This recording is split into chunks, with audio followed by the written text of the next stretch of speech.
we're going to talk about HBO Max's Peacemaker, which is a spinoff of the Suicide Squad. But we're going to The talk about second one. episodes one. Yes, yes, episodes 1 through 3. So people unfamiliar with Peacemaker, Peacemaker explores the continuing story of the character that John Cena reprises in the aftermath of give me put the in front of it, the Suicide Squad, a compelling, glamorous man who believes in peace at any cost, no matter how many people he has to kill to get it. Which is a very interesting thing because we're going to talk about does it even hold true anymore? Jason, what do you think about Peacemaker episodes 1 through 3? 1 through 3. My initial reaction to this show was that I wrote it on Facebook. So people who follow me on Facebook probably know this, that James Gunn should do all superhero movies from this point on, because I think he's the only person that captures the correct tone for comic books. He can find that line between comedy and between drama, and then switch it up to being back to comedy without really losing a lot of the drama that preceded it. And especially in this DC universe where it's just so dour and sad, and everybody's a fucking asshole. Like, this thing brings, like, it's funny, even though Peacemaker is not the hero you want or the hero you even like. He brings such a good sort of characterization to the character that you can't help but feel for this asshole, basically. At least in my opinion, anyway. So yeah, I really enjoy the show. I think in this show, John Cena has the ability to be himself, which is charming. So he's kind of being like The Rock in a way in this show, and actually showing like why he's become the superstar of a wrestler that he's been, more so than any other thing that he's ever been in, because he is funny, he's charming, he's witty, but he also shows that little bit of like um sadness to him, little sorrow to him as well, that this character that isn't as not self-aware as he's presenting himself to be, which Mm-hmm. is great, which is the great thing to see. It's just not just completely cotton candy. There is some actual bits of steak and meaty bits in it that you can eat up. And also there's some fucking references to actual DC stuff that in no other live action product, period, does they ever will ever mention. Like in every other live action adaptation of a DC property, they always try to pretend like the DC universe doesn't exist, except for that one character that they're presenting. And in this one, they're like, nah, fuck that. Every weird thing that you've seen in DC Comics exists in this reality, in this Mm-hmm. universe, and we're just gonna reference it and be like okay with it, because like that's the world that we live in. And I love that. Like, that is fucking awesome, because they don't do it. They don't. Warner Brothers, you fucking suck because you don't like let your things like be itself. And but in this show, they are doing it, and it's funny, and it's got heart. It's probably gonna get canceled. Yeah, that's funny. All right, I'm glad you love Peacemaker so lovingly, and you know what? And you halfway called it too because you was like, you're probably gonna hate this, Jason. Okay, all right. So John Cena makes me at peace as Peacemaker because this is the John Cena that got over with, thugonomics. This is the John Cena that had the swag of "you can't see me." This is the John Cena that was so self-aware in the John Cena sucks era of wrestling that he played into it because he knew he could laugh at himself. John Cena's on full display for this show, and it's amazing. It's great. And I cannot heap enough praise on how he plays this. I cannot heap enough praise on James Gunn for how he allows this to breathe when it comes to the Peacemaker character, because this is his show.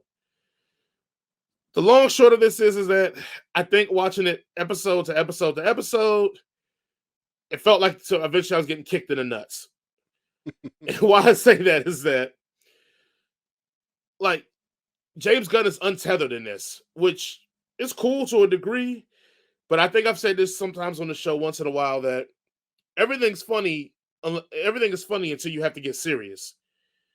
And I know you feel like they do the drama very well here. I think they do a terrible job with the drama because I think they undercut all the drama with making everybody a caricature of themselves. The perfect example of it to show how I feel that way is Mr. Morn, like who's supposed to be the straight-laced character to a degree, but he's supposed to have this dark past and he's about the business or whatever.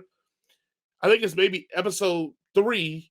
Yeah. He's like almost cracking wise and playing with his own persona, not in a way that's like self-aware where he's kind of egging people on, but he's playing it like straight, but the shit he's saying is like counter to what a character of his ilk would say. Like he's making like Deadpool type insults to the other people, but that's not how his character's played. So it felt like almost like, oh, we need somebody to make a wisecrack funny thing here.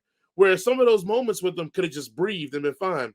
I feel the same way with Cena, some of the Cena moments or Peacemaker moments where maybe 5 more seconds to let it breathe before it gets goofy is what the perfect example of that is the bedroom scene when they first introduced Vigilante. Hey, yeah, like that scene before they introduced him could have breathed like 5 more seconds, and I probably would have been happier with it.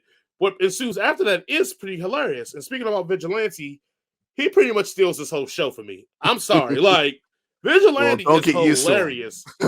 Right, yeah. He's so hilarious to me because I mean that whole scene behind the trash can. He goes, "How do you know my secret identity isn't a psychiatrist?" And this would be normal. Like that's brilliant. And the way he delivers it is so good. Like it's so much funny stuff in it. But I think because I watched them all back to back, I got tired of how everything was just so goofy and as a joke. And it's supposed to be this way. So it's not a them fault, it's a me fault. I wish they would have real thing I would have. Oh, go ahead. I'm glad that you finally realized it's your fault. Yeah. That's growth there, Jason. But the problem is with it is that while realizing it's my fault, it's things in it that because it's my fault, but it's things in it that should have been rewritten. Don't give a serious plot to something that this goofy. Like you talked about, like all the goofy shit that's in the DC universe is real and they acknowledge it.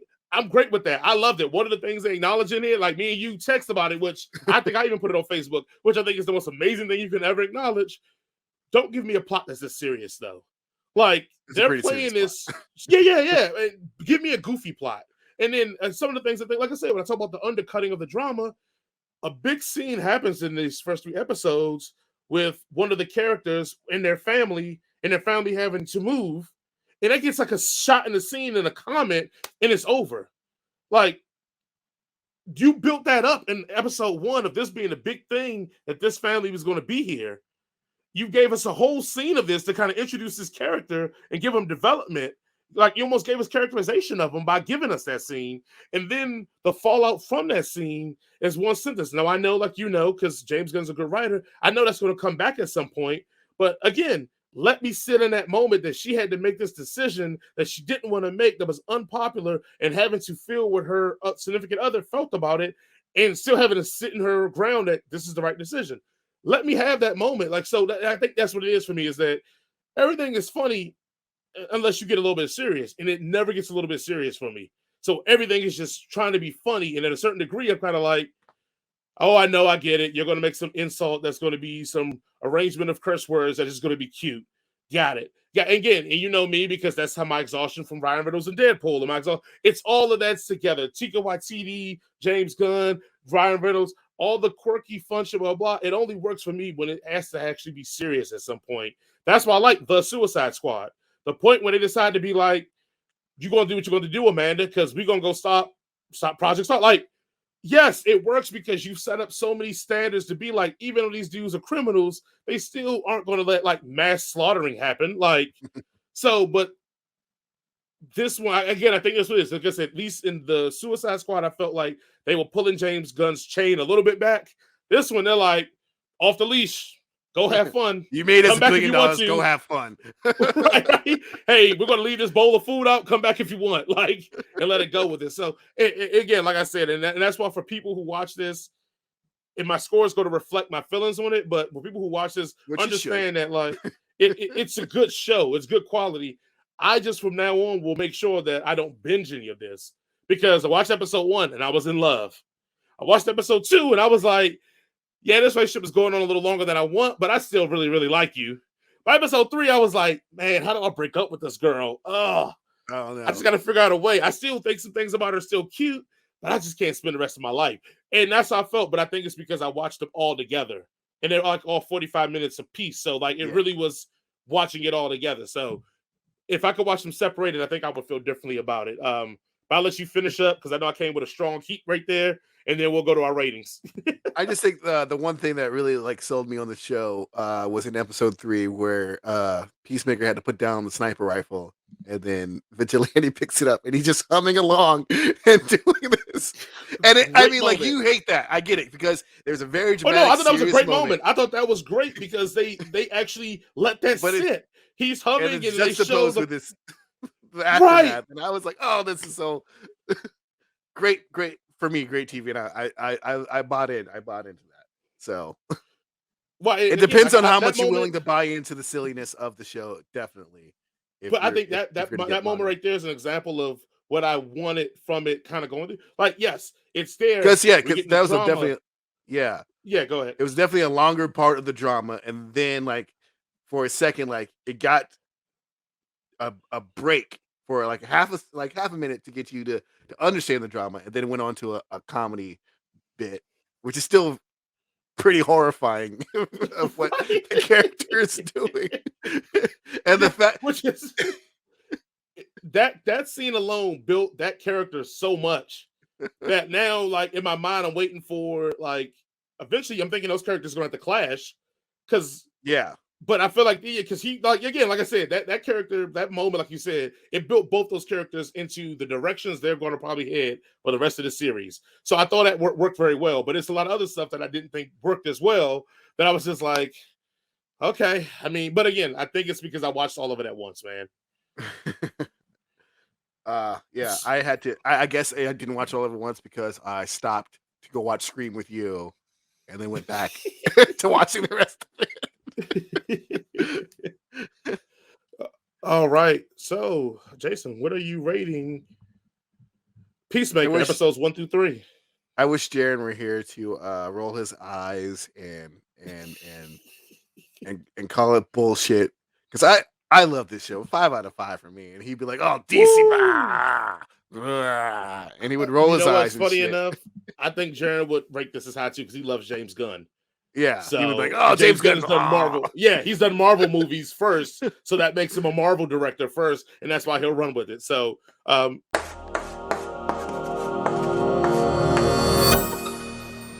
hey, how you doing there? We here at the N Word for Nerd like to tell you a little something about a product that we decided to, steal from some people and then sell to you at a very extremely serviceable price.